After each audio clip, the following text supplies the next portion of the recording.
चलिए देखिए।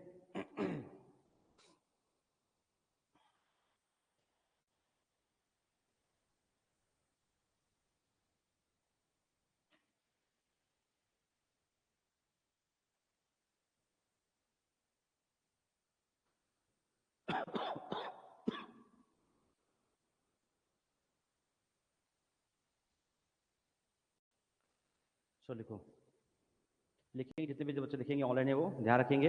हमारा टॉपिक क्या था पिछला? छत्तीसगढ़ राज्य की वनस्पति वन एवं वन्य जीव। ये हमारा टॉपिक था जो हम लोग अभी पढ़ रहे हैं। ठीक है, इसके लगभग 2 लेक्चर हो गए हैं, 1-2 लेक्चर और चलेगा। क्या रहेगा? छत्तीसगढ़ राज्य की वनस्पति वनस्पति वन एवं वन्य जीव। छत्तीसगढ़ राज्य की वनस्पति वन एवं वन्य जीव। क्या पढ़ चुके इसके बारे में हम लोग? वनस्पति एवं जीव।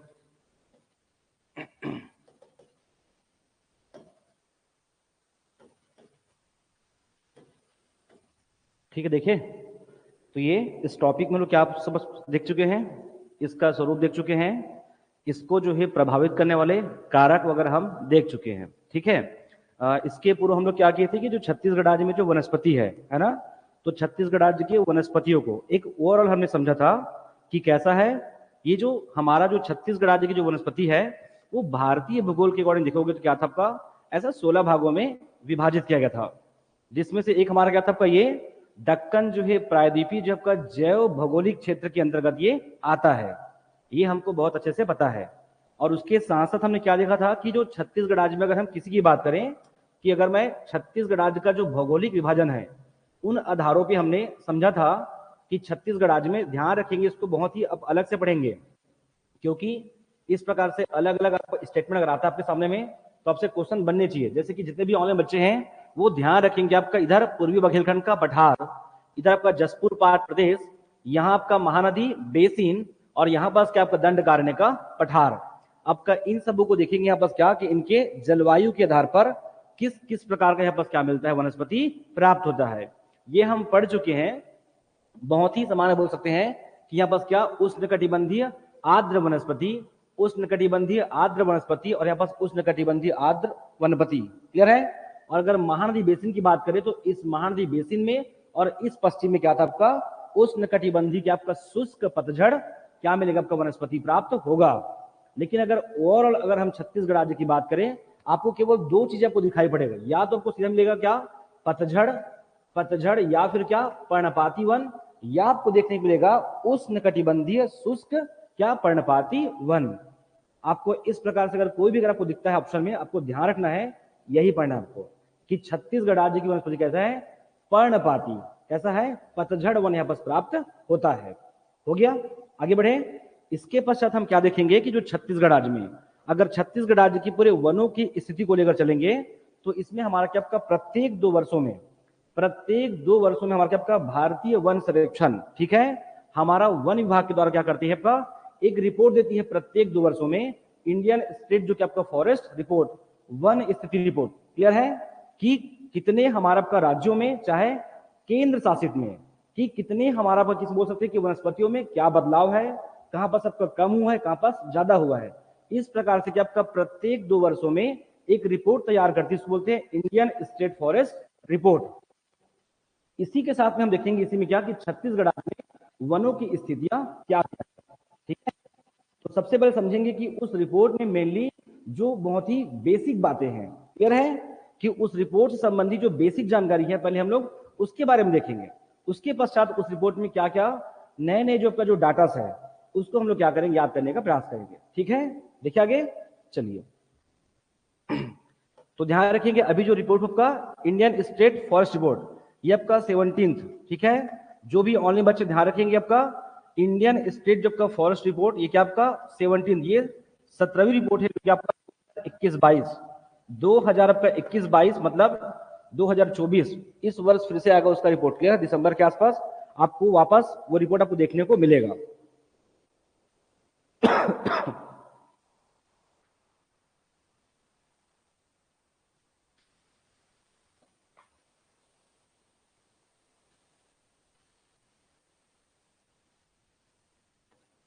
देखिए आगे चले।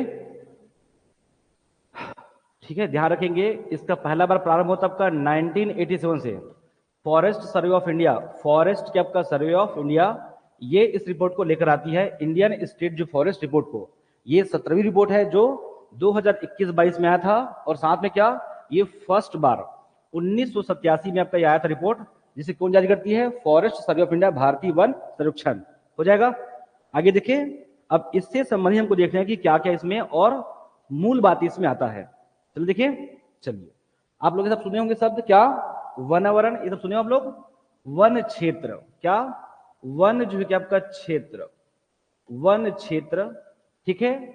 अभिलिखित वन क्षेत्र, क्या, आप लोग समझोगे पहले ना, पहले कुछ लिखेंगे नहीं आप लोग, क्या, अभिलिखित वन क्षेत्र, वन क्षेत्र, साथ में क्या आपका अभिलिखित जो क्या आपका वन क्षेत्र, अभिलिखित वन क्षेत्र, साथ में क्या दिखेंगे देखो, वनावरण, क्या, वनावरण, वनावरण, और यहां बस क्या आपका वृक्षावरण, क्या, वृक्षावरण, वनावरण, और साथ में क्या आपका वृक्षावरण।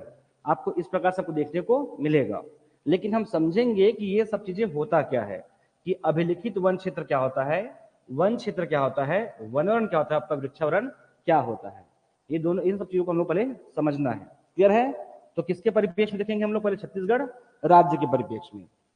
देखिए आगे, अगर बहुत सिंपली समझ लीजिए कि ये हमारा आपका स्टेट है, ये हमारा आपका सिंबल से स्टेट है, छत्तीसगढ़ राज्य कितना है आपका, ध्यान रखेंगे वन रिपोर्ट में इसका वैल्यू मेंशन हुआ है 1,35,000 आपका 191 वर्ग किलोमीटर, कि इस राज्य का क्षेत्रफल कितना है, इतना ये मेंशन किया हुआ है। क्लियर है। 1,35,191 आप लोग पढ़ सकते हैं। देखिए आगे, अब किसकी बात करें, आपका अभिलिखित जो कि आपका वन क्षेत्र, इसको बोलते हैं आपका रिकॉर्डेड जो कि आपका फॉरेस्ट एरिया बोलते हैं। क्या बोलते हैं आपका, सबसे पहली बात यहां बस करो आपका अभिलिखित, अभिलिखित जो कि आपका अभिलिखित वन क्षेत्र, अभिलिखित वन क्षेत्र, अभिलिखित क्या आपका वन क्षेत्र, इसको बोलते हैं आपका रिकॉर्डेड जो कि आपका फॉरेस्ट एरिया, आरएफए, रिकॉर्डेड जो का फॉरेस्ट एरिया। ये क्या होता है, इससे आपको समझ में ये आएगा कि आपको जब एग्जाम में जब क्वेश्चन आएंगे, आपको क्या आंसर लेने हैं, आपको समझ में आना चाहिए।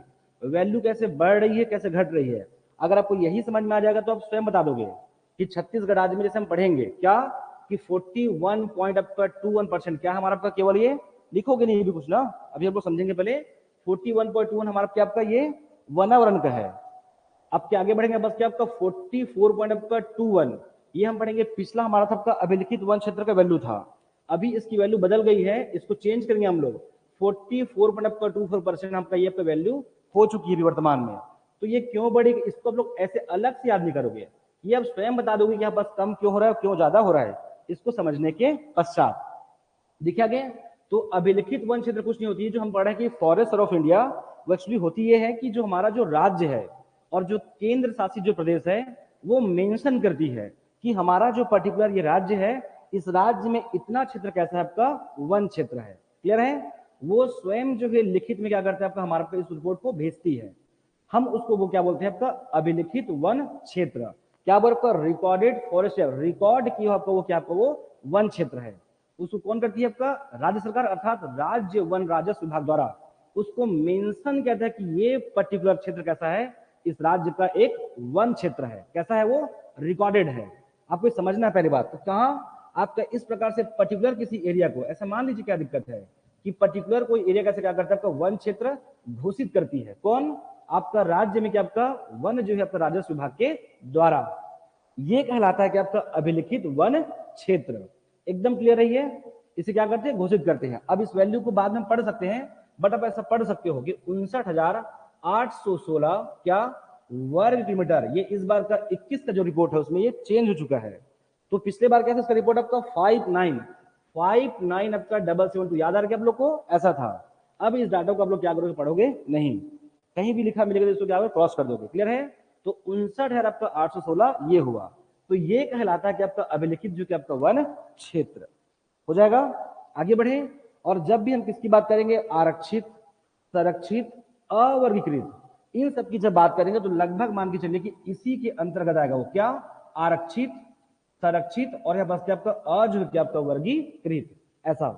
अब इसको भूल जाइए आप लोग। इसके बाद क्या करोगे आप लोग, वनावरण। जब हम किसकी बात करेंगे, वनावरण की बात करेंगे। क्लियर है। नेक्स्ट है बस क्या आपका वनावरण। वनावरण या आपको आपका वनाच्छादित, वनाच्छादित, आपको ऐसे आपको शब्द मिलेगा वनाच्छादित या वनाच्छादन, ऐसा कोई भी शब्द मिलेगा समझ जाना किसकी बात कर रहे हैं, वो इसी वनावरण, इसको बोलते हैं फॉरेस्ट कवर बोलते हैं, इसे क्या बोलते हैं, फॉरेस्ट कवर। आगे बढ़े, अब ये हमारा आपका छत्तीसगढ़ राज्य का क्षेत्रफल है, और ये क्या हमारा आपका अभिलिखित वन क्षेत्र से राज्य सरकार के द्वारा घोषित किया जाता है। कैसा करते हैं, तो भारतीय वन अधिनियम 1927 और इसके अलावा राज्य सरकार का अपना भी क्या आपका संवैधानिक जो कि आपका कानून होता है वन कानून, उसमें कोई भी अमेंडमेंट आएगा वो सभी किस में आएगा, आपका अभिलिखित वन क्षेत्र में। जैसे कि किसी गांव को 1 ग्राम घोषित करना होगा, तब जाके इसका डाटा क्या होता है, बढ़ता है। पहले क्या था 59, ये रिकॉर्डेड था 59772, अब का 59 है, आपका 816। ये कैसे हुआ, कोई ना कोई ऑब्वियसली हमारी राज्य सरकार के द्वारा, आपका वन विभाग के द्वारा क्या कुछ ना कुछ यहाँ पर क्या बदलाव किया गया होगा, और किसी क्षेत्र को वन क्षेत्र घोषित किया होगा, क्या पता 3-4 गांव को बोला कि ये 1 ग्राम होगा, इसे हम क्या करेंगे, संरक्षण प्रदान करेंगे इस प्रकार से, तब जाके इस वैल्यू में आपका क्या फ्लक्चुएशन, थोड़ा सा बदलाव आता है। ये क्लियर है आप लोग, तो इसको बोलते हैं अभिलिखित वन क्षेत्र। अब आपके सामने क्या दिख रहा है, आपका वनावरण, वनावरण, और फिर क्या देखेंगे, वृक्षावरण। क्लियर है, दिखे आगे, तो वनावरण, अगर मैं वरण की बात करूं तो ध्यान रखेंगे इस प्रकार से गोला क्रॉस करोगे, ये पूरा रिपोर्ट में मेंशन रहता है ना, इस प्रकार से गोला, कि ऐसा कोई क्षेत्र जहां पर कैसा 1 हेक्टेयर से वो अधिक वो हो सकता है अभिलिखित वन क्षेत्र के अंदर भी होगा, और उसके क्या होगा, वो बाहर भी होगा। ऐसा कोई क्षेत्र जहां पर क्या रहेगा आपका, उसका जो क्या है, आपका एरिया जो है 1 हेक्टेयर से क्या आपका अधिक हो, 1 हेक्टेयर मतलब आपका 2.5 एकड़ से अधिक हो, और जहां की कैनोपी डेंसिटी क्या आपका 10% से क्या आपका वो अधिक हो, मतलब इस 1 हेक्टेयर से जो अधिक क्षेत्र है वहां पर 10% से अधिक में क्या आपका वनों का घनत्व रहेगा या उसका आवरण रहेगा, उससे क्या होगा, वो अधिक होगा, वही क्या कहलाएगा, आपका वनावरण कहलाएगा। वो कहां होगा, वो अभिलिखित वन क्षेत्र के अंदर भी हो सकता है, और उसके कहां हो सकता है, वो बाहर भी हो सकता है। वनावरण, वनावरण क्या लिखोगे आप लोग, वनावरण, इसको बोलते हैं कैनोपी डेंसिटी, कैनोपी रोपनी घनत्व बोलते हैं, इसको लिख लेंगे रोपनी, कैनोपी रोपनी घनत्व। जो भी ऑनलाइन बच्चे ध्यान रखेंगे, जितने भी है इसके बाद आप सब कुछ लिखते चलेंगे, रोपनी क्या, इसको क्या बोलते हैं, घनत्व, रोपनी घनत्व। और ये क्या 1 हेक्टेयर से अधिक हो, और जिस हम क्षेत्र की बात कर रहे हैं वहां की कैनोपी डेंसिटी, रोपनी घनत्व क्या आपका 10% से ज्यादा हो, तब वो क्या कहलाएगा, वनावरण क्षेत्र में क्या आपको वो शामिल होगा वो। और कहां होगा वो, देखो अभिलिखित के अंदर भी रहेगा और उसके बाहर भी रहेगा, हो जाएगा। चलिए, ये क्या होगा, वनावरण। इससे कम से कम इतना आप माइंड लगाइए कम से कम, कि इस पर्टिकुलर अभिलिखित वन क्षेत्र का प्रत्येक जगह तो वनावरण नहीं होगा, रिपोर्ट में मेंशन रहता है कि कितना अंदर है और कितना बाहर के आपका वनावरण है। तो इतना क्लियर रहिए कि इसकी जो वैल्यू है वनावरण का, इससे ऑब्वियसली हमेशा क्या होगा, कम होगा, जरूरी नहीं है, लेकिन मैक्सिमम टाइम अगर देखेंगे तो इसकी जो वैल्यू क्या होगी, वो कम होगी। इससे आपके दिमाग में एकदम क्लियर रखिए कि अगर मान लो बाद हमारा अभिलिखित वन क्षेत्र वर्तमान में 44.24 है, तो इससे कम होगा डाटा, तो इससे आपके दिमाग में एक ढांचा तैयार हो चुका होगा, आप कम से कम कंफ्यूज नहीं होगे कि आगे आपको क्या बोलना है। क्लियर है, तो हमारा आपका 41.21% कौन रहेगा, हमारा आपका ये क्या रहेगा, वनावरण रहेगा। और इससे भी ये क्लियर है कि अभिलिखित वन क्षेत्र और वनावरण दोनों क्या होती है, एकदम अलग चीज होती है, दोनों एक जैसा नहीं है। क्लियर है, इसे राज्य सरकार क्या करती है, इसको घोषित करती है, रिकॉर्डेड आपके क्षेत्र क्या बताती है किसको, हमारे भारत सरकार को। क्लियर है, उसके वन विभाग के चुनिए, हो जाएगा। आगे बढ़े, वृक्षावरण। अब इसी में क्या करो आप लोग, वृक्षावरण करेंगे, तो मैं थोड़ा सा यहाँ पर रफ करता हूँ कुछ, इसके बाद कोई बड़ी बात नहीं रहेगा ना, इसको समझ जाइए, फिर डाटा आप लोग को आराम से याद करा देना, बट इसको समझिए आप लोग होता क्या है ये। आगे बढ़े, क्या, वृक्षावरण, वृक्षावरण देखिए आगे, चलिए वृक्षावरण क्या होगा, अब देखना है आपको, वृक्षावरण, वृक्षावरण देखिए गया। अब हम किसकी बात करें, इसी क्षेत्र की बात करेंगे, तो ध्यान रखेंगे कि जिस अभिलिखित वन क्षेत्र जिसको क्या आपका राज्य सरकार की तरफ का घोषित किया गया है, उसके अलावा उसके बाहर जिस भी क्षेत्र की वैल्यू क्या होगी, कम से कम क्या आपका 1 हेक्टेयर से कम होगी, क्या होगी आपका 1 हेक्टेयर से क्या होगी, कम होगी। और जहां की कैनोपी डेंसिटी, जहां का रोपनी घनत्व, जहां का रोपनी जो क्या आपका घनत्व क्या होगा, 10% से क्या होगा, वो कम होगा, 10% से क्या होगा, वो कम होगा, वो सभी क्षेत्र क्या कहलाएगा, वरण कहलाएगा। इसकी वैल्यू काफी कम होती है, इसकी वैल्यू अभी वर्तमान में आपका 5355, जिसका छत्तीसगढ़ राज्य के कुल क्षेत्रफल तुलना में 3.96 के आपका परसेंट होता है। ये 3.96% होता है। आगे बढ़े, आगे देखिए, अगेन फिर से देखो, ये जो आपका अभिलिखित वन क्षेत्र जो मेंशन किया हुआ है, इसके बाहर रहेगी वो। हम किसकी बात करें? आरक्षित, संरक्षित, अवर्गीकृत, वो अंदर हो गया। नेशनल पार्क हम लोग अलग से पढ़ेंगे ना, उसको यहाँ बस कोलाइड नहीं करोगे, वो सब चीज यहीं आएगी, अलग से कोई नहीं होती है कि नेशनल पार्क अलग होगा, अभ्यारण्य जू, ये सब इसके अंतर्गत आएगा वो। लेकिन हम किसकी बात करें कि वनावरण और वृक्षावरण, कि ऐसा क्षेत्र जहां पास 1 हेक्टेयर से अधिक हो, और उस 1 हेक्टेयर को जिसको हम देख रहे हैं, जिसको मेंशन कर रहे हैं, 10% उसका कैनोपी डेंसिटी, मतलब 10% क्षेत्र में केवल वन होना चाहिए। और उससे अगर कम होगा, और जहां पास आपका 10% से कम उसकी कैनोपी डेंसिटी होगी, रोपनी घनत्व, और कहां होगा वो? इस अभिलिखित वन क्षेत्र के बाहर होगा, वो क्या कहलाएगा? वृक्षावरण होगा। इतना समझ जाइए कि जिसको वन क्षेत्र घोषित किया गया है, मतलब वहां पर ठीक ठाक वनों का आवरण रहेगा, वनों का आच्छादन रहेगा। और जिसको नहीं किया गया वो क्यों करेंगे? क्या रायपुर शहर को बोल देंगे क्या कि अभिलिखित वन क्षेत्र में नहीं करेंगे? ऑलरेडी सारे यहाँ पास कोई पेड़ पौधे है ही नहीं, वो क्लियर है। भले यहाँ रोपण करेंगे, करना होगा तो यहाँ पास नए नए पेड़ पौधे लगाएंगे, तो उन बाहर जो है जहां पास कम मात्रा में, यहाँ पास बहुत कम मिलेगा, इसलिए इसकी वैल्यू देखो 5355। जहां पास 1 हेक्टेयर से कम एरिया हो, और उस एरिया का 10% से कम जो आपका वो क्या रहेगा? आपका कैनोपी डेंसिटी होगा, वो क्या कहलाएगा? वृक्षावरण कहलाएगा। क्लियर है। अब इससे क्या समझाया कि देखो, जो अभिलिखित वन क्षेत्र है, ये भी क्या करती है? वन क्षेत्र को क्या करती है? मेंशन करती है। ये भी वन क्षेत्र बताती है, और इवन जो हमारा वनावरण है, वो भी क्या करती है? वन क्षेत्र को क्या करती है? बताती है। तो आपके सामने क्वेश्चन का स्पष्ट आएगा कि इंडियन स्टेट फॉरेस्ट रिपोर्ट 2021 के अनुसार इस राज्य में या इस देश में अभिलिखित वन क्षेत्र की वैल्यू क्या है, मेंशन रहेगा। इसके अलावा जब इसकी बात करेंगे तो वनावरण वन क्षेत्र, बिलीव कीजिए कि ये भी वन क्षेत्र को बताती है, और ये भी वन क्षेत्र क्या करती है? बताती है। दोनों कोई अलग नहीं है, दोनों क्या करती है? वन क्षेत्र को हमको मेंशन करती है। तो स्पष्ट लिखा रहेगा वनावरण, वनाच्छादित, या इस राज्य में कितना परसेंट वनों में आपका वनाच्छादन है, वनाच्छादन, वनाच्छादित, वनावरण, वनों का आवरण कितने क्षेत्रों से घिरा हुआ है, ऐसा कोई भी कंटेंट आएगा तो क्या होगा? वो इस वैल्यू को लेंगे। और स्पष्ट लिखा रहेगा आपका अभिलिखित वन क्षेत्र या रिकॉर्डेड फॉरेस्ट एरिया, तब बस इसको आप मेंशन करेंगे, जबकि ये भी हमारे वन क्षेत्र को बताती है। क्लियर है। और दोनों अलग है रहने के लिए, बट दोनों का उद्देश्य क्या है? इस राज्य के वन को मेंशन करना, बताना। क्लियर है, उसको संदर्भित करना। हो जाएगा। चलिए, तीनों, ये तीनों आप समझेंगे। इसके पश्चात इससे समझ जाएंगे आप लोग कि अब इसकी वैल्यू हमेशा ज्यादा क्या होगी? कम होगी वो। अब इसके पश्चात हम लोग कहां पढ़ेंगे? आपको इसके अंदर जाएंगे। अब होता क्या है इसमें, तो सुन लीजिए फिर से, कि ये जो रिकॉर्डेड फॉरेस्ट, ये तो हमने माना है कि हाँ, कि इतना क्षेत्र इस राज्य का क्या होगा? वन क्षेत्र होगा। वो वन क्षेत्र ही है, बस उसे हमने क्या आपका रिकॉर्ड करके बता दिया कि हाँ, इतना क्षेत्र होगा। तब हम इसको क्या बोलते हैं? अभिलिखित, मतलब लिखा हुआ है बस। वहां पेड़ पौधे है कि नहीं है वो भी अनिवार्य नहीं है। अगर वो पेड़ कट गया होगा और कुछ नए पौधे और आ गए तो भी वो क्या कहलाएगा? उतना अभिलिखित, वो रिकॉर्ड हो चुका है, रिकॉर्डेड है वो। क्लियर है। जबकि इस वनवन की बात करेंगे, देखना बहुत तेजी से बदलता है। क्यों? इसको बकायदा सैटेलाइट उसको बोलते हैं। वन आवरण को प्राकृतिक वायु चित्रों, और उसको बोलते हैं उपग्रह चित्रों। इसको उपग्रह या फिर सैटेलाइट के माध्यम से इसे कैप्चर करते हैं।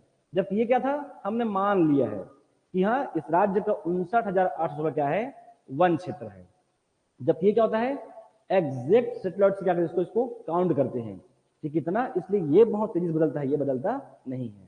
क्लियर है। अब सरकार कुछ अलग घोषित करेगी तो अब इसलिए बदल जाएगी, और नहीं करेगी तो 10 साल तक आप यही बढ़ोगे, 59,816। इसलिए कई वर्ष उस प्रचार से आपको 59,772। ध्यान दियो, 2-3 वर्षों जो भी बच्चे तैयारी करे, ऑलवेज कुछ याद हो या मत हो, उनको याद हो जाता है। ठीक है। लेकिन अब वो चेंज हो गया है। चलिए आगे बढ़े, देखें। क्लियर हो आप लोग? चलिए, ठीक समझे। इसका मतलब है कि इसको वन राजस्व विभाग के द्वारा, जबकि इसे क्या करते हैं? बकायदा सैटेलाइट के माध्यम से क्या करते हैं? इसको काउंट करते हैं। हो गया। चलिए, इसको घोषित किया जाता है जबकि इसे हम लोग लाइव देखते हैं।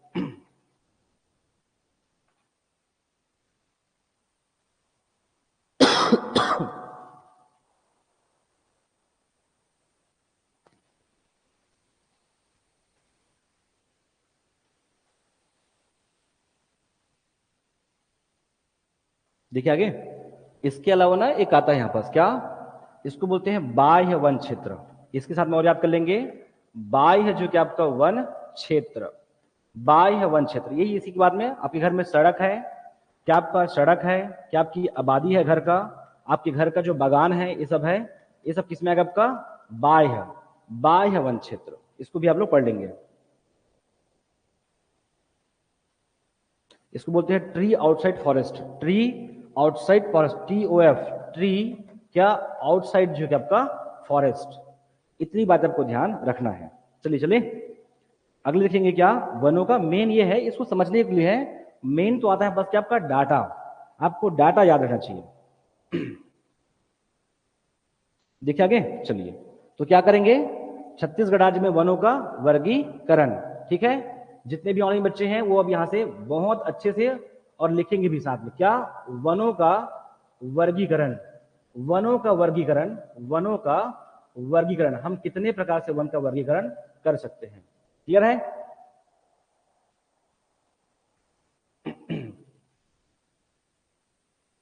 चलिए आगे देखिए, ये बहुत इजी है कि वनों का वर्गीकरण है ना, इसको आप लोग याद नहीं करेंगे। अगर बहुत सिंपल देखिए कि इस प्रकार से कोई एक पौधा है, कैसा है आपका, इस प्रकार से कोई भी एक पौधा है, आप देखिए ना कि इस पौधे के बारे में आप क्या बेसिक बातें समझ सकते हो, इस पौधे में क्या क्या क्वालिटी हो सकता है। हाँ, कल हम लोग क्या पढ़ेंगे थे, क्या कि किसी राज्य की वनस्पति को या फिर किसी क्षेत्र की वनस्पति को क्या करती है, क्या करती है, तापमान, फिर क्या, वर्षा, वर्षा, और क्या करती है, वायु, और क्या, वायु, और क्या, आर्द्रता, ये सारी दशाएं क्या करती है, इसको प्रभावित करती है। क्लियर है? जाहिर सी बात है, बघेलखंड में अलग प्रकार का वन दिखाई पड़ेगा, जसपुर पार्क में अलग प्रकार का, और हमारा महानदी बेसिन में एकदम अलग, दंड कर पठार में एकदम अलग। क्लियर है? थोड़ा बहुत सिमिलर वो हो भी सकता है। तो हम इसे क्या बोलते हैं, इसको जलवायु के, बस क्या बोलते हैं इसको, कारक, या फिर जलवायु से क्या बोलते हैं, दशाएं। एक तो ये दिख गया पहला, वनों का वर्गीकरण आप याद नहीं करोगे, चीजों को समझेंगे। इस पेड़ को देखिए क्या हो सकता है, इस पेड़ को ताप, आर्द्रता, वर्षा, ये सब कुछ प्रभावित करेगा। तो हमको एक अलग प्रकार की हमको क्या दिखाई पड़ेगा, वन, पेड़ पौधे या वनस्पति हमको दिखाई पड़ेगा। एक अकेला पेड़ हो सकता है, पेड़ों का समूह हम लोग क्या बोलते हैं, वनस्पति कहते हैं। तो इसे क्या बोलेंगे, इसको जलवायु से क्या करती है, प्रभावित करती है। तो क्या जलवायु के आधार पर क्या होगा, वनों का वर्गीकरण। तो एक हम क्या पढ़ेंगे, जलवायु के आधार पर, पहला। दूसरा हम ये कह सकते हैं कि ठीक है कि यहाँ पर जलवायु का प्रभाव पड़ता है, यहाँ बघेलखंड में अलग, जसपुर पार्क में अलग, महानदी बेसिन में अलग। लेकिन हम ये भी कह सकते हैं कि यहाँ की जलवायु में, यहाँ का तापमान में, यहाँ की वर्षा में ऐसे कम से कम यहाँ पर 100 प्रकार के अलग अलग पौधों का यहाँ पर क्या हो सकता है, विकास हो सकता है। नहीं हो सकता है? और बेसिस हो सकता है। हम उसे क्या बोलते हैं, अलग अलग प्रजाति का, कहीं पर सबका बरगद है, कहीं पर साल है, तो कहीं पर सागौन है। तब हम उसे क्या बोलेंगे, प्रजातीय, क्या, प्रजातीय बहुलता के आधार पर वनों का वर्गीकरण। क्लियर है? तो दूसरा, तो वनों का वर्ग आपका एक जो है जलवायु जो कि दशाओं के आधार पर, एक हम पढ़ेंगे कितने प्रकार से। दूसरा हम क्या पढ़ेंगे आपका, प्रजातीय बहुलता के आधार पर, दो। और हम ही लोग बोलते हैं क्या कि वन एक ऐसा है, एक प्राकृतिक बहुमूल्य क्या आपका संसाधन है, और हमारा कैसा ये बहुत ही महत्वपूर्ण है, और बहुत ही महत्वपूर्ण है। और भारत में लोग ज्यादा समझदार नहीं है। कैसे हैं? ज्यादा समझदार नहीं, गैर जिम्मेदार है। तो फिर क्या करती है हमारी जो सरकार है, हमारा जो वन विभाग है, उसे क्या करेगी, संरक्षण प्रदान करेगी। कुछ बोलेंगे कि कम से कम इतना तो आप लोग छेड़छाड़ नहीं कर सकते। जैसे कि हमने पढ़ा था क्या, राष्ट्रीय वन नीति 1952 में ये मेंशन किया गया था क्या, कि कम से कम इस देश में 33% के आपका वन होना चाहिए। इसके लिए हम लोग जिम्मेदार भी है, और भारत और राज्य सरकार क्या करती, प्रयास भी करती है। क्लियर है? तो इसी में से निकल के आगे क्या कि हम बोलेंगे, जैसे कि अभिलिखित वन क्षेत्र, इसी बोलेंगे आपके ये फिक्स रिजर्व है, आरक्षित है, इसे कोई छेड़छाड़ नहीं कर सकता, कोई हस्तक्षेप नहीं कर सकते। फिर हम बोलेंगे ठीक है कि बहुत सारे हमारे आपको क्यों जनजाति जो है क्या करते हैं, आपका डिपेंडेंट है किसके ऊपर, वनों पर। उनकी बहुत सी जीविका का जो साधन है, जैसे उनके पास गैस है, लकड़ी का प्रयोग करते हैं। तो जितने भी हमारा आपका जो सुदूर वंचित क्षेत्र है, वहां बस वहां के जनजातियों को हमारी जो सरकार है वो थोड़ा क्या करती है, छूट देती है। क्लियर है? तो इसको तो बोलेंगे अब हाथ नहीं लगा सकते, लेकिन इसको बोलेंगे ठीक है आप इसको हाथ लगा सकते हो। तो थोड़ा बहुत बस हस्तक्षेप की अनुमति रहेगी। तो इस प्रकार की जो कानून है, वैधानिक रूप से जो क्या करती कानून लागू करते हैं, उसे बोलेंगे आरक्षित, आपका संरक्षित, या फिर क्या अवर्गीकृत, जिसको बोलते हैं प्रशासनिक आधार पर या वैधानिकता के आधार पर। फिर हम लोग उसे क्या करेंगे, उसका वर्गीकरण करेंगे। तो इस प्रकार के इस पेड़ को देखिए और कभी जिंदगी में याद मत कीजिए कि वनों का वर्गीकरण कितना प्रकार से कर सकते हैं। कितने प्रकार से? 3 प्रकार से। एक जो है जलवायविक जो कि आपका दशाओं के आधार पर, एक हमारा क्या रहेगा प्रजातीय बहुलता के कितने पेड़, कैसे कैसे पेड़, प्रजातीय बहुलता के आधार पर, और तीसरा है इसका संरक्षण या इसका जो महत्ता को देखते हुए हम इसको आरक्षित और क्या करेंगे, सुरक्षित करेंगे, इनको संरक्षण प्रदान करेंगे। उन आधारों पर क्या वैधानिकता के आधार पर एक और हम क्या इसका वर्गीकरण करेंगे। और ये तीनों का तीनों हमारे लिए बहुत ही महत्वपूर्ण है। जितना महत्वपूर्ण ये वनस्पति है उतना पीएचडी के लिए आपके तीनों डाटा महत्वपूर्ण है। आगे बढ़े, चलिए तो कम से कम तीनों पढ़ लो आप लोग एक बार, फिर बारी बारी हम लोग क्या सबको देखेंगे। ठीक है, ऑनलाइन वाले आपको समझ में आ रहा है आप लोग को?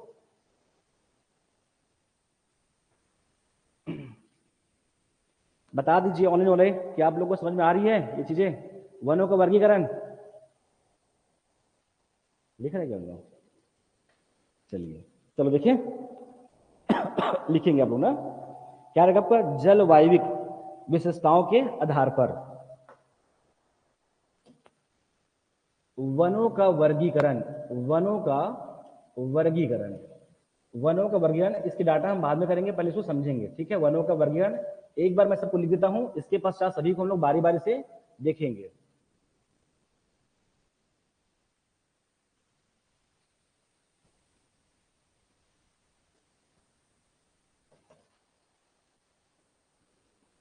क्या था आपका जलवायविक, जलवायविक जो कि आपका विशेषताओं के आधार पर, जलवायविक विशेषताओं के आधार पर, जलवायु विशेषताओं के आधार पर। दूसरा क्या रहेगा आपका प्रजातीय बहुलता के आधार पर। अब ये तो हम समझते हो मेन रहेगा डाटा को याद करना, प्रजातीय क्या बहुलता के आधार पर, और क्या प्रशासकीय, प्रशासकीय या इसे क्या लिखोगे आपका प्रशासकीय या वैधानिकता के आधार पर, वैधानिकता के आधार पर।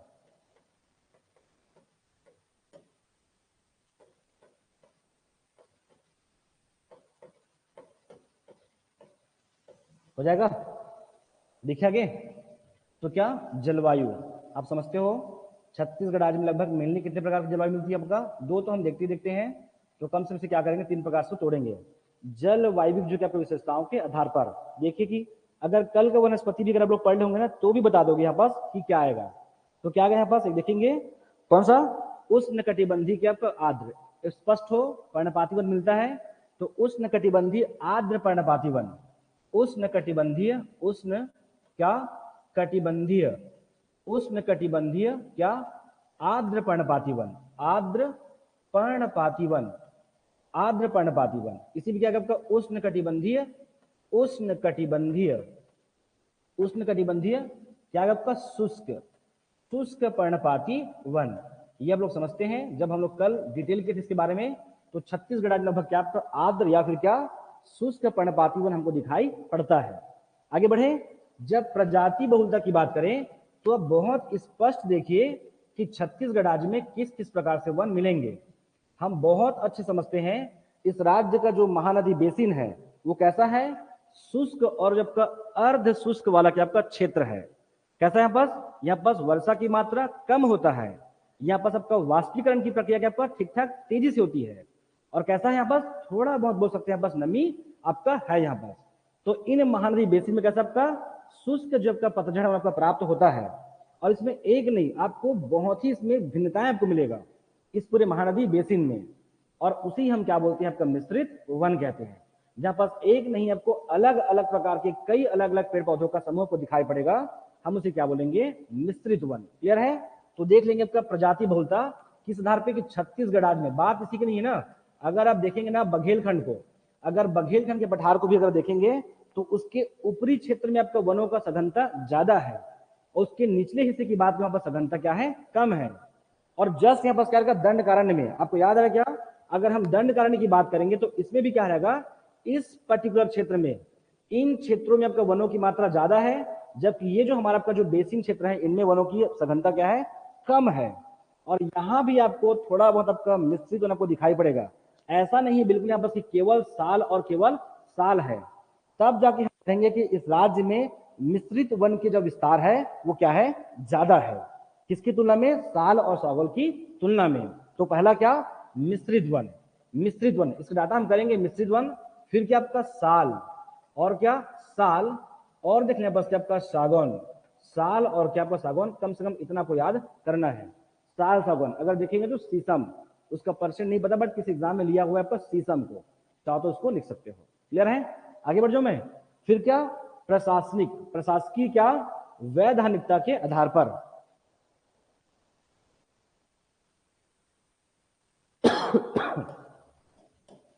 देखिए आगे क्या रहेगा आपका, आरक्षित। क्या रहेगा आपका, आरक्षित, जिसमें कोई हस्तक्षेप, कोई जो है मानवीय हस्तक्षेप इसमें नहीं होता है आपका, आरक्षित। एक हम क्या पढ़ेंगे आपका, संरक्षित, संरक्षित, और इसी में एक क्या आपका, अवर्गीकृत, अवर्गीकृत हो जाएगा।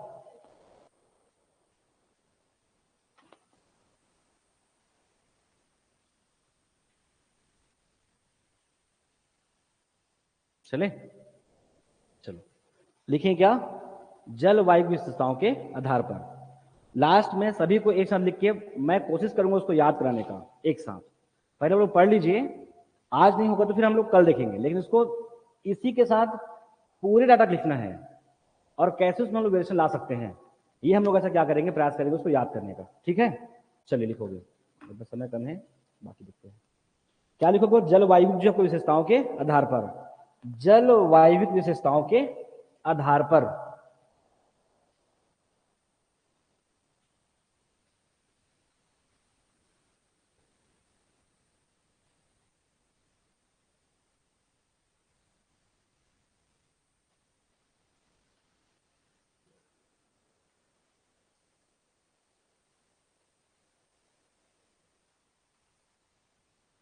कितने भागों में आपको इस प्रकार से कोशिश किया करो कि जब हम लोग भूगोल पढ़ रहे हैं तो प्राकृतिक आधारों पर हमारा छत्तीसगढ़ जो क्या चार भागों में डिवाइड किए हैं।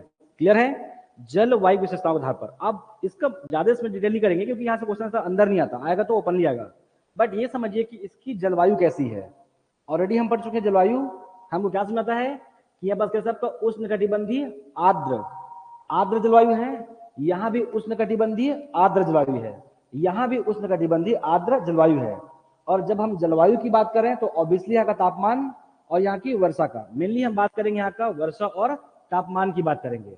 तो अगर मैं जब उष्णकटिबंधीय की आपका आर्द्र जलवायु की बात कर रहा हूँ तो सबसे पहले बस का कम से कम छत्तीसगढ़ राज्य में हम बहुत अच्छे समझते हैं कि ऐसा क्षेत्र जहां पास ठीक ठाक तापमान होगा और जहां पास वर्षा की मात्रा ठीक ठाक होगा और साथ में आर्द्रता होगी, तब हमको क्या मिलेगा, आपका ठीक ठाक वनों का आवरण वाला हमें क्या मिलेगा, क्षेत्र। उसकी सघनता भी ठीक ठाक होगी और एक बड़े जो है वृहद विभाग में क्या रहेगा, उसका विस्तार रहेगा। तो यहाँ पर देख सकते हैं क्या कि अगर वर्षा की बात करें तो कम से कम आपका 100 से लेकर आपका 150 सेंटीमीटर जहां पास क्या होगी, वर्षा होगी। जहां पास 100 से लेके 150 सेंटीमीटर, या इसको बहुत आसानी से बता सकते हो कि क्या 1400 से लेके ऐसा 1500 या फिर 1600 mm तक जहां पास वर्षा की मात्रा होगी, वहां पास क्या होगा, इस प्रकार का क्या होगा, आपका वन मिलेगा। क्लियर है। दूसरी बात है बस क्या देखना आपको, तीसरा देख सकते हैं बस क्या, आर्द्रता, आर्द्रता की मात्रा भी बस क्या रहेगी आपका, ठीक ठाक होगी। आर्द्रता की मात्रा बस क्या होगी, ठीक ठाक, और कम से कम औसतन 22 डिग्री, आपका 22 डिग्री से लेकर कम से कम 30 डिग्री जहां जहां का तापमान होगा वही हमें क्या दिखाई पड़ेगा, इस प्रकार का क्या दिखाई पड़ेगा, आपका वनस्पति दिखाई पड़ेगा। क्लियर है, वन दिखाई पड़ेगा। तो आपको ये समझना है कि जब इसको जब समझ जाएंगे ना कि 1400 से 1500 के आसपास, तो आप स्वयं बता सकते हो कि इस राज्य में इस प्रकार के वन कहां कहां प्राप्त होंगे। क्लियर है। अगर मेनली अगर बात करें कि इन क्षेत्रों में क्या मिलता है, तो साल और सागौन हमको दिखाई पड़ता है। ये भी कम से कम मोटा मोटी याद कर लो, क्या, साल और सागौन। बताऊंगा कि मैं ऐसा क्यों पढ़ा रहा हूं और इसको समझना है आपको। साल क्या आपका, सागौन, जितनी भी आपका बहुमूल्य हमारे लकड़ियां हैं, वन है, साल, सागौन, शीशम, ये सब कहाँ मिलेगा, इन क्षेत्रों में। ये काफी ऊंची होती है और काफी क्या आपके बड़ी होती है। क्लियर है, आपको ध्यान रखना है। अब ऐसा क्षेत्र देखो जहां पर क्या लगभग इस प्रकार की वर्षा होती है। अब याद कीजिए कि यहाँ पास लगभग क्या आपका मोटा मोटी बस क्या आपका 1500 mm वर्षा बस यहाँ पास होती थी। इस पूरे क्षेत्र में आपका 1400 mm यहाँ पास क्या प्लस यहाँ पास वर्षा ऑब्वियसली होती है। और हम इस पूरे दंड कारण्य को समझते हैं कि यहाँ से अरब सागर शाखा से और यही से क्या आपका बंगाल की खाड़ी दोनों एक साथ टकराएगी, तब इस क्षेत्र में पूरा अबूझमाड़ में 1600 प्लस यहाँ पास वर्षा होती है। एक्चुअल अगर देखेंगे तो 1700 mm वर्षा होती है, जो हम पढ़ते हैं अधिकतम वर्षा क्षेत्र 1500 mm प्लस। क्लियर है? तो इन क्षेत्रों में और छत्तीसगढ़ राज्य का अगर मैं औसतन की बात करूं तो इतना तो यहाँ का तापमान होता ही है 22 डिग्री से क्या आपका 30 डिग्री के आसपास। तो जहां जहां ऐसा तापमान होगा वहां में क्या दिखाई पड़ेगा, उष्णकटिबंधीय क्या आपका आर्द्र पर्णपाती वन। लेकिन साथ में क्या ध्यान रखना है कि इस बघेलखंड का जो आपका निम्न क्षेत्र है, इसका जो आपका ढलान क्षेत्र है, इन क्षेत्रों में वनों की मात्रा कम होती है। इसके अलावा जो हमारे यहाँ पढ़ेंगे क्या दक्षिण का मैदान है, इन क्षेत्रों में वनों की मात्रा क्या होगी, कम होगी। तो इन क्षेत्रों में आपको थोड़ा बहुत क्या दिखाई पड़ेगा, आपका मिश्रित वन दिखाई पड़ेगा। इसके अलावा लगभग सभी क्षेत्रों में क्या दिखाई पड़ेगा, आपका साल और सागौन वगैरह को दिखाई पड़ेगा, या कह सकते हो कि आर्द्र क्या आपका पर्णपाती वन आपको दिखाई पड़ेगा। हो जाएगा? यहाँ का तापमान ठीक ठाक है, यहाँ वर्षा है, और क्या साथ में यहाँ पर क्या आपकी यहाँ की आर्द्रता है। तो इससे क्लियर रहिए कि इन्हीं क्षेत्रों में क्या मिलेगा, उष्णकटिबंधीय जो क्या हमारा आपका आर्द्र पर्णपाती वन। अब इसे देख लो कहाँ मिलता है, तो देख लीजिए कहाँ मिलता है, इस प्रकार का कहाँ मिलेगा, तो क्या रहेगा पूर्वी बघेलखंड का पठार। मैं यहां लिखता हूं क्या आपका बघेलखंड। अब इसी में नीचे लिखिए कि इसका विस्तार कहां होगा, ये कहां प्राप्त होगा, यहां पास उपलब्ध होगा, कहां इस प्रकार के वन मिलेंगे, तो क्या बघेलखंड। आप लोग पूरा लिखेंगे ना, पूर्वी बघेलखंड का पठार। साथ में क्या जसपुर पाट प्रदेश, जसपुर जो क्या आपका पाट प्रदेश, जसपुर पाट प्रदेश, और इसके अलावा क्या रहेगा दंडकारण्य का पठार, दंडकारण्य पठार। अब ये क्या आप लोग ओपन पढ़े होगा, लेकिन साथ में को ये भी ध्यान रखना है कि इन क्षेत्रों में मिश्रित वन की यहाँ पास बहुलता रहेगी, बहुत नहीं, लेकिन यहाँ पास मिश्रित यहाँ भी प्राप्त होगा और यहाँ भी प्राप्त होगा। हो जाएगा? आगे बढ़े, चलिए अब देखेंगे कि इस राज्य में कितना परसेंट होता होगा। क्लियर है? तो इसको याद नहीं करना है आप लोग को कितना। अगर मैं इसकी बात करूं कि कितना परसेंट, यहाँ पास 47.89 जो क्या आपका परसेंट, 47.89%। अगर पूरा होता तो ज्यादा हो जाता। क्लियर है? ये 6208 है, ये आपका 21,000 क्या आपका 863 है, और ये हमारा आपका 39,0 क्या आपका 60 है। ये वैल्यू बहुत बढ़ जाती है, जबकि एक्चुअल में होता क्या है, उष्णकटिबंधीय शुष्क पर्णपाती वन हमारे यहाँ ज्यादा है आर्द्र की तुलना में। क्यों? क्योंकि इन क्षेत्रों में क्या मिलेगा आपको, मिश्रित वन आपको दिखाई पड़ेगा, और पूरा महानदी बेसिन में क्या मिलेगा, मिश्रित वन। हो जाएगा? मतलब कैसा शुष्क वन मिलेगा। क्लियर हो? तो 47.89%, इसको याद कुछ नहीं करना है, आपका 789 ऐसा लिख दो, आपको ऑटोमेटिक 4 याद आ जाएगा ऐसा करने के बाद। क्लियर है? 47.89%। हो जाएगा? चलिए देखिए आगे। हाँ, अब आपको इसमें पढ़ना होगा ना, अलग से हम साल में भी पढ़ सकते हैं पढ़ने के लिए। चलो साल आगे तब पढ़ेंगे कि किस किस प्रकार के मिलते हैं, साल साबुन कहाँ मिलता है, हम लोग उसको अलग से करेंगे। ये क्लियर आप लोग को? बेसिक पढ़िए, अगर ये नहीं भी पढ़ोगे ना तो भी समझ आ जाएगा, लेकिन आपके अंदर में थोड़ा सा आइडिया आ जाएगा इससे कि किधर जो किस प्रकार के वन मिलने की संभावना है।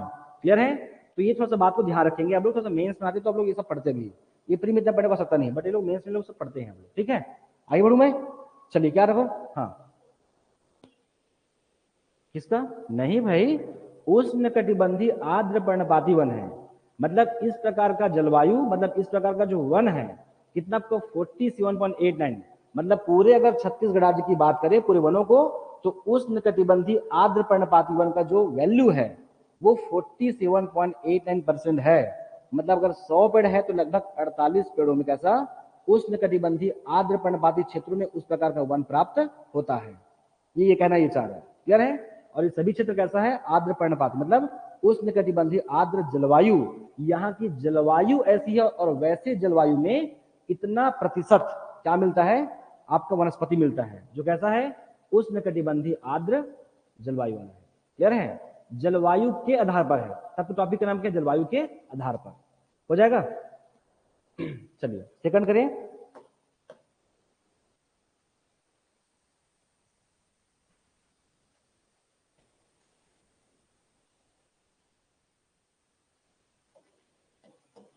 ये इतने आसानी से यहाँ बस लकड़ी प्राप्त नहीं होगा ना। क्लियर है? ये कैसा है, पूरा वनोपज वाला है। इन क्षेत्रों में आपको लकड़ियां, ऐसा नहीं कि देखो आप ऐसा मत सोचो कि लकड़ी मिलेगा नहीं, ऑब्वियसली मिलेगा भाई। अभी तो बोले क्या कि उनको संरक्षण प्रदान करते हैं कि कुछ क्षेत्रों में मानवीय हस्तक्षेप कर सकते हैं, लेकिन जिस प्रकार की लकड़ी आपको यहाँ मिलेगी, किसमें, हमारा इन क्षेत्रों में, तब जाके पढ़ोगे कि केवल उष्णकटिबंधीय आर्द्र में केवल आपको वनोपज दिखाई पड़ेगा।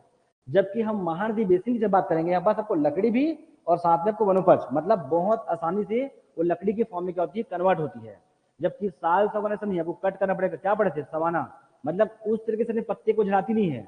और वही महानदी बेसिन में तुरंत खाली, पूरा जैसे गर्मी आया मार्च में, पूरा अपने पत्ते वत्ते पूरा छोड़ देंगे बसंत ऋतु के आसपास में, और वहां से लेकर पूरा बारिश तक पूरा कैसा रहता है, पूरा वो खुला रहता है, उसमें लकड़ियां आपको पत्ते दिखाई नहीं पड़ेंगे।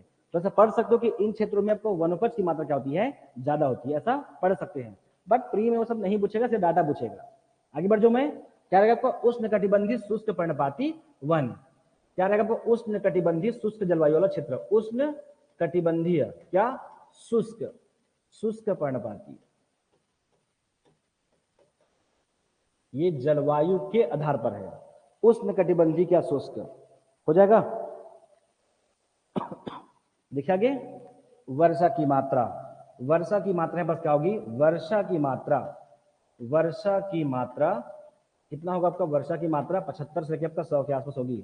वर्षा की मात्रा क्या, 75 से क्या आपका 100 सेंटीमीटर, 100 सेंटीमीटर, अर्थात ऐसा बोल सकते हो क्या, 1300, आपका 1300 क्या आपका mm से यहाँ कम होगी। मैं एग्जैक्टली लिख रहा हूँ, ठीक है, ये आप अंदाजी में आराम से लिख सकते हो। इतना 1300 mm से वर्षा बस यहाँ पास कम होगी, क्या होगी, वहां पास लगभग क्या मिलेगी, उष्णकटिबंधीय शुष्क पर्णपाती वन मिलेगी। तापमान तो यहाँ भी ठीक ठाक रहेगा, क्लियर है, यहाँ पास सेम रहेगी, बट यहाँ पास आर्द्रता की मात्रा बस क्या हो जाएगी, कम हो जाएगी। अब कितनी होगी आपको ये सब क्वेश्चन नहीं पढ़ना है, आर्द्रता की मात्रा बस उनकी तुलना में बस क्या होगी, कम होगी, ऐसा आपको ध्यान रखना है। क्या होगा इसमें, आपको दोनों प्राप्त होगा, बस क्या, वनोपज, आपका वनोपज प्लस या बस आपका लकड़ी की मात्रा बस क्या रहेगी, आपका बहुलता रहेगी। साल में देखोगे, साल और सागौन में कहां कहां साल प्राप्त होता है, क्वेश्चन पूछा हुआ आपका धमतरी क्षेत्र में, सीतामढ़ी क्षेत्र में क्या प्राप्त होता है, ये सब देखो आगे हो जाएगा। आगे देखिए, इसका पर्सन याद करना है कि इसका क्या उपलब्धता कितने क्षेत्रों में है, बस क्या, तो 51 पॉइंट, इस राज्य का क्या आपका 51.51 पॉइंट, ध्यान रखेंगे ये डाटा बदल गया, ठीक है, आपका 51 पॉइंट आपका 65% क्षेत्रों में क्या मिलता है, ओनली क्या मिलता है, उष्णकटिबंधीय शुष्क पर्णपाती वन मिलता है। आगे चले, क्या मिलेगा यहाँ पास, तो लिख लो आप जो समझते हो। आपका बेल है, खैर है, बेल, आपका बेल है, ठीक है, खैर है, खैर जो भी समझते हो, ठीक है, आपका बेल वगैरह का पेड़ है, ठीक है, ये सब जो भी समझते हो, क्या खमार का पेड़ आता है, खमार वगैरह है, ये सब भी सकते हो। मुनगा के पेड़ वगैरह सब कहाँ मिलता है, महानदी, उधर कोई मुनगा नहीं मिलेगा किसी को, बस्ता वस्ता तो, ठीक है, कहाँ मिलता है, वो इधर आपको ज्यादा दिखाई पड़ता है, उधर मिलेगा पूरा तेंदू पत्ता, क्लियर है। तो जो भी समझते हो, सागौन वगैरह नहीं, ये मिलेगा कुछ क्षेत्रों में, बट मेनली बेल है, खैर है, बेल का पेड़ आता है, ये सब जितने समझते हो, खम्हार हमार का आता है, सभी दो, कम्हार है, कौवा है, लेकिन इन पेड़ों को भी स्थानीय लैंग्वेज में अलग नामों से क्या करते हैं, संबोधित करते हैं, इसलिए ज्यादा मत लिखिए। चलिए आगे देखें, लास्ट है क्या आपका रोपण वन, मेन डाटा है भाई रोपण वन।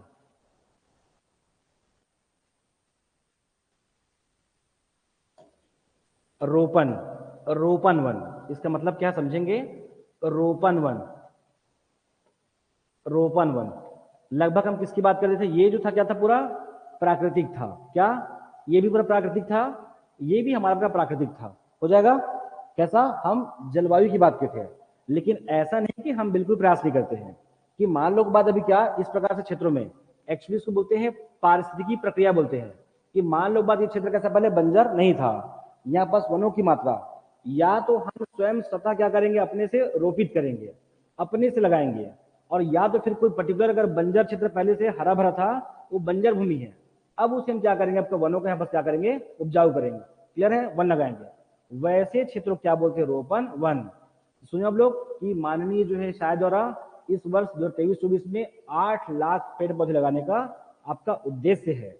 फिर सुनेंगे आपको क्या कि रमन जी थे उसमें, है ना, हरियाली प्रसार योजना, इन सब की योजना के तहत जो क्या करती है हमारी जो राज्य सरकार है, कई अलग अलग क्षेत्रों में एक बड़ी स्तर पर क्या करती, प्रयास करती है, और लगभग प्रत्येक वर्ष 8-10 लाख पौधे लगाती है। अब वो दो जगह लगा सकते हैं, या बस पहले से बस वन की मात्रा ठीक ठाक रहेगी, लेकिन अब वहां पर वन की मात्रा कटाई हो चुका है तो उसे लगाएंगे। क्लियर है? और या तो हम स्वतः एक अलग जगह क्या करेंगे, रोपित करेंगे, खुद लगाएंगे, और या तो फिर बंजर भूमि क्या करेंगे, वापस फिर से हरा भरा करने का प्रयास करेंगे। उन क्षेत्रों क्या बोलते हैं, रोपण वन कहते हैं।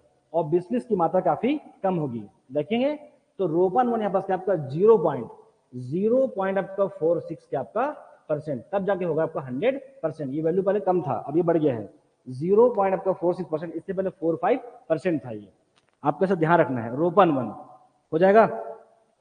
आगे चले, लिख सकते हो उसको गैर वन में। गैर जो है वन में आपका वन लगाना, गैर वन में, गैर जो है वन में क्या आपका वन लगाना। और लिख सकते हैं बस क्या आपका पुनर्वनीकरण बोलते हैं, पुनर्वनीकरण। जहां पास वन नहीं मतलब बंजर भूमि में हम प्रयास करेंगे और पहले से यहां पास वन था और हम प्रयास करेंगे, उसे बोलते हैं पुनर् जो है वनीकरण।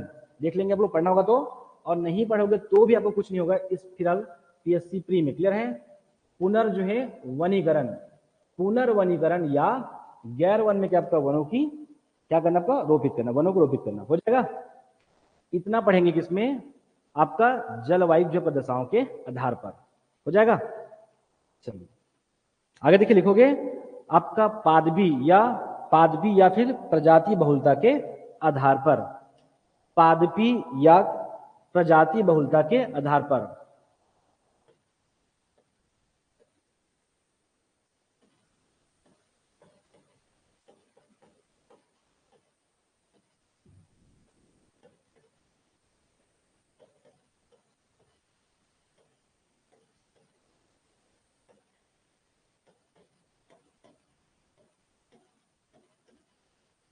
चलिए देखिए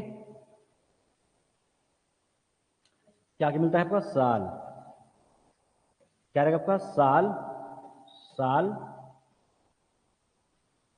प्रजाति बहुलता आधार पर। एक मिनट रुकिए आप लोग, नहीं वो भी आएगा आने के लिए, पहले उसी लिखते क्या आपका मिश्रित वन। पहला कर लोग यहाँ पास क्या, मिश्रित वन। फिर क्या करो आपका साल, और इसी में क्या करो आपका सागौन, साल और क्या आपका सागौन। हो जाएगा ऐसा।